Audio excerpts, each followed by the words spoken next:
Bismillahirrahmanirrahim. Assalamualaikum warahmatullahi wabarakatuh. Pemirsa yang dirahmati Allah, marilah kita simak ceramah dari Ustadz Abdul Somad dengan tema terlalu sibuk mengejar dunia sehingga akhirat pun menjadi melayang. Sebelumnya marilah kita bersolawat terlebih dahulu.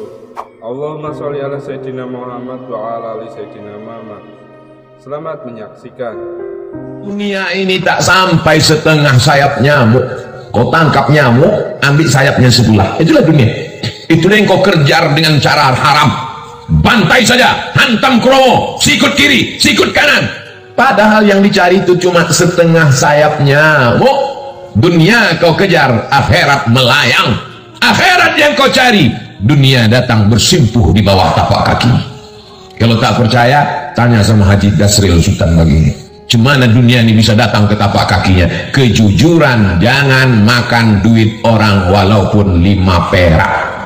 5 perak tak ada lagi Pak Ustaz, terserahlah, payah kali ceramah sekarang. Apa yang dicari dengan bisnis-bisnis ini? Buka rumah makan 1, berhasil.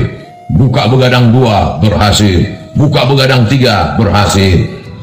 Buka nggak bisa tidur malam, berhasil. Begadang itu kan tak bisa tidur malam. Yang dicari ini sebenarnya apa? Dunia ini kalau dikejar macam menelan air garam, makin ditelan makin haus, makin ditelan makin terbakar. Laukana libni Adam wadiyan min zahab, seandainya manusia itu punya satu lembah dari emas, ada gunung, ada bukit, ada emas, apakah dia akan berkata cukup 1? Pasti dia akan minta tambah. Tapi beda dengan yang satu hamba Allah ini, dibuka usaha ini banyak untuk bangun masjid. Dibuka usaha ini banyak. Ustadz Abdul Somad ini ada tanah 2,5 hektar, sudah dibangun kelasnya lebih 30, sudah dibangun kantornya, musola masjidnya 60-70% siap. Ambillah Ustadz Somad. Ustadz Somad takut nanti kalau Ustadz Somad ambil ini berarti mesti tinggal di sini, harus buka cabang di sini. Haji, saya kemari dalam setahun cuma 3 kali saja, karena saya ada tim 14 dari Sabang sampai Papua, Brunei Darussalam, Sarawak, Malaysia, dan dunia ini semuanya. Sebenarnya saya mau ngasih tahu ini bukan Ustaz kaleng-kaleng itu. Jadi saya sudah bagi 14 tim ini, berarti saya gilir setiap 4 bulan sekali saya datang ke Medan, 4 bulan sekali, ke Kepulauan Riau 4 bulan sekali, ke Sulawesi Makassar 4 bulan sekali, setahun berarti 3 kali. Begitu juga ke Lampung. Nanti kalau ku terima ini Haji yang 2 hektar ini, ku bilang aku ambil, tiba-tiba aku tidak datang, kalian sumpah mati tegak aku nanti.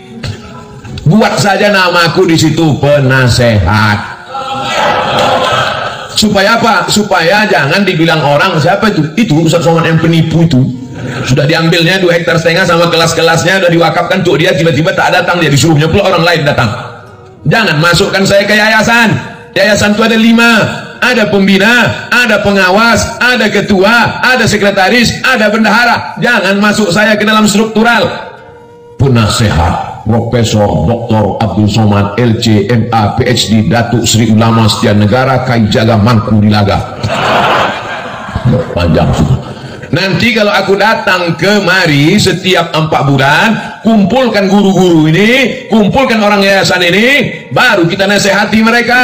Bagaimana supaya anak-anak ini hafal Quran, bagaimana supaya wali murid ini masukkan anaknya, bagaimana supaya anak muda ini selamat dari narkoba, selamat dari zina. Maka kita nanti berkawan di dunia, bertetangga kita di surga insyaallah Haji.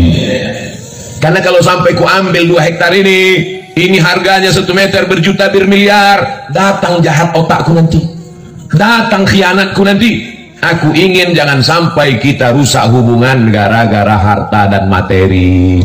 Buatlah yayasan, masukkan dia dalam wakaf, karena kalau sudah dibuat yayasan, la yuhabu tak bisa dihibahkan ke orang lain, wala yurasu tak bisa diwariskan, wala yuba'u tak bisa dijual belikan, kekal abadi sampai hari kiamat mengalir pahalanya ke makam kita Haji. Nanti anak-anak itu akan baca Quran Haji, anak-anak itu malam nanti akan tahajud di masjid itu, pagi-pagi mereka akan belajar, maka pahalanya mengalir ke makam kita Haji. Itulah yang mau kita cari di dunia ini. Lapang makamku, terang kuburku, lapang pula makammu. Adapun makam jamaah ini kita belum tahu. Kalau makam kami dah selesai, makam jamaah uruslah masing-masing. Masa kami juga yang ngurus makam? Jadi banyak orang sekarang yang dipersiapkannya rumah menjelang pensiun. Alhamdulillah Pak Ustadz, saya pensiun 2 bulan lagi, tapi 100 pintu kos-kosan sudah siap. Mohon Ustadz nanti tanda tangan prasastinya ya. Padahal niatnya dalam hati mau manas-manasi saya aja. Disangkanya saya tergoda. Saya tidak tergoda dengan itu, karena belum tentu kita sampai pensiun malaikat maut datang. Tapi ketika yang dibangun masjid, yang diwakafkan pesantren tahfiz Quran, itulah yang membuat saya cemburu luar biasa. La hasada illa fisnataini, tak boleh cemburu hasad kecuali pada 2 perkara. Yang pertama, rajulun atahullahu malan, ada orang yang dikasih Allah harta, dipakainya harta itu pagi siang dan malam untuk menolong agama Allah. Itulah yang mesti kita cemburu. Adapun orang yang jadi pejabat tinggi paling lama 2 periode, itu pun kalau tak datang KPK. Adapun orang kaya karena mengejar dunia, tak perlu kita cemburu, karena rumahnya tinggal, mobilnya tinggal. Tapi kalau orang bangun masjid, masjidnya tinggal, pahalanya mengalir. Ustaz Somad, itu ada orang kaya Pak Ustaz, kondominiumnya 100 lantai ke atas, 100 lantai pula ke bawah. Di lantai bawah tuh Pak Ustaz, air semua, macam tinggal di akuarium Pak Ustaz. Saya tidak terpukau, saya tak cemburu sedikit pun, karena yang 200 lantai itu kalau dia mati tinggal. Tapi kalau dia bangun 2 hektar dengan 30 sekian kelas, dengan surau langgar musola, dengan penghafal Quran, anak hafal Quran 1 hari ngulang hafalan 2 juz, 1 bulan hatam 2 kali, setahun hatam 24 kali, anak yatim diberikan gratis. Itulah yang kita cemburu, karena kita belum bisa melakukan itu. Betul? Tapi Abdul Somad dimuliakan, dibuat penasehat Abdul Somad, selesai, dapat saya amal jariahnya. Tapi belum tentu pasti juga. Ini masih dalam tahap penjajakan. Saudara yang dimuliakan Allah Subhanahu wa taala, wa ta'awanu 'alal birri wat taqwa. Tolong menolonglah kamu dalam kebaikan. Ini pelajaran untuk anak-anak muda. Cita-cita kalian mesti tinggi macam cita-cita Haji Dasril Sultan Baginda. Ini kadang anak muda nih, gimana rencananya ke depan? Ya udah mau siap S1 Pak Ustaz. Habis ini kau mau jadi apa? Ya mau ikut tes PNS lah Pak Ustaz. Kau PNS mana bisa bangun masjid? Gaji 2,5 juta sebulan, semua kredit. Bangun rumah 3M, 3 kali minjam. Gimana kau mau bangun masjid? Sementara laut di Lampung luas, kolam-kolam ikan entrepreneur bisa. Jadilah anak muda entrepreneurship, sehingga nanti kau bisa bangun sekolah tahfiz gratis. Cita-citanya mesti begitu. Buka usaha berhasil, buka satu lagi usaha berhasil, buka lagi satu usaha berhasil. Kemarin kami di Pringsewu itu juga meresmikan pesantren anak muda entrepreneur, lahir tahun 80. Baru berapa tahun umurnya? Baru 40 tahun. Entrepreneur. Jadi kalau cerita entrepreneur, usahawan, bisnismen, Lampung ini tempatnya. Saya sudah ketemu orangnya. Ini makhluk-makhluk yang unik, ini mesti dibudidayakan. Ini makhluk-makhluk yang hampir langka. Mereka ini satu spesies dengan dinosaurus. Mudah-mudahan ilmu-ilmu mereka ini menular ke anak-anak muda di Lampung. Ini banyak anak muda ini tidak punya kreativitas, pergi kuliah pakai motor, knalpot disunat, pas lambat kiriman stres, passwordnya 3 huruf, mak minta duit. Apa ini? Makanya makhluk-makhluk yang unik ini saya sarankan mereka menulis buku. Bukunya adalah Alam Terkembang Menjadi Guru.